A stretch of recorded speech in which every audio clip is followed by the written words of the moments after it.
Hello, I am coming to you from our book room to showcase a new component of our literacy block that we have purchased for you. It is the interactive read aloud portion of Fontes and Pinnell's classroom. And I just wanted to take a quick minute to review what an interactive read aloud is and what these are and how it'll make your life so much easier and the work is all done for you. So real quick, an interactive read aloud should be done daily. It's about 10 to 15 minutes long. It is a time for you to showcase your reading skills and what a good reader really does by modeling their thinking.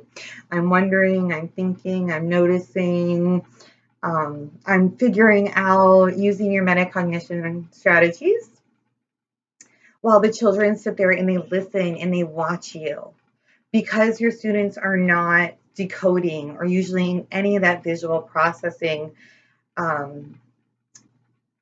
while they're listening to you, they can really hone in on listening comprehension and using those key strategic strategies such as inferring or analyzing or determining importance at a grade level text. Because remember, interactive read alouds are always at grade level or above.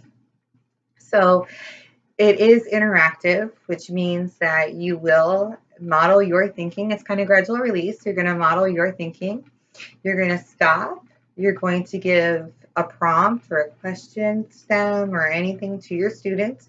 Have them turn and talk. Have some active engagement going on where they are talking and hopefully engaging in rich discussions with their partnerships. And you're kind of crouching down, listening to them, see who's getting it and who's not. And then you might want to have one person share out something that they were wondering or thinking or discuss with their partner. I would suggest not to have the whole class share because time restrictions and they all have already shared. So maybe just pick one because they've shared within their partnerships. Read alouds are whole class. It is a time that you don't ever want to give up because you can never be too old for a read aloud. And that leads me to our new resources that we have in the book room. So we just received interactive read alouds for kindergarten, first, second, and third grade. And I'm going to show you real quick how they're used and how we can make them how we can let them into our classroom and the work is done for us. They're set up a lot like our guided reading series with the task cards already there scripted for us. So it's a no-brainer. For example, each box is labeled kindergarten, kindergarten, first, first, second, second, third, third. And in this one, they come in text sets. So you'll grab a whole bag. You won't just grab a book. You'll grab the whole bag.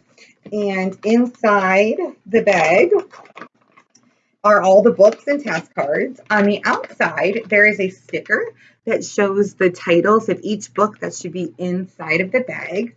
And then just in case the book gets lost, there's also a sticker on the back right here that says IRA, Interactive Read Aloud, Grade K, Text Set 13. So you can find its home if it gets lost. The first task card that is in every single genre set or every single text set is explaining about why they chose these books to be put together. For example, this one is exploring fiction and nonfiction. So it's going to give us some fiction and nonfiction books. It's going to tell you about this text set. Maybe if you want to do a genre study, it gives you some ideas. It shows how to learn through inquiry and then the working definition of a genre. So this is very appropriate for kindergarten and it's very engaging. The kids are going to love these texts. You can decide to do every single text in the text set or just say, nope, you know what? I really just want to read Caps for Sale today as my interactive read aloud. So that's what I'm going to do. So I'm going to still take the whole bag because we don't want to get them confused, but we're just going to read Caps for Sale. When you get your task card, when you get the folder, it'll tell you everything you need. All of the resources, if there's anything that's not in the bag, are on the website, the same website that the benchmark assessments are on and the guided reading materials are on. You'll now notice it says IRA, that's Interactive Read Aloud, and those resources are there too for each title.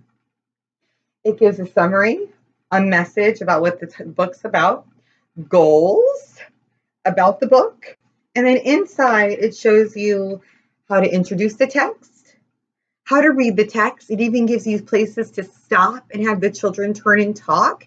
You can use this as a guide or a suggestion or come up with your own. How to discuss the text afterwards, and then even optional responses to the text. This one is a shared reading, which I think is pretty cool. They give you an option of a role play and a game. And then on the back, some of these books are going to become your favorites and they're become mentor texts of yours because you and your children love them so much. So it shows you how to reread and revisit the text with different lenses for a different purpose. Connect the books that you read to the other books in the text set, and even assess the learning. This is more of an observational assessment, but it will tell you how they're doing with their oral comprehension and listening to a grade level text, if they are understanding and comprehending with that exposure to grade level text, because most of their day, 80% of their day is exposed to instructional or independent levels. So we need to make sure that they're also understanding grade level text.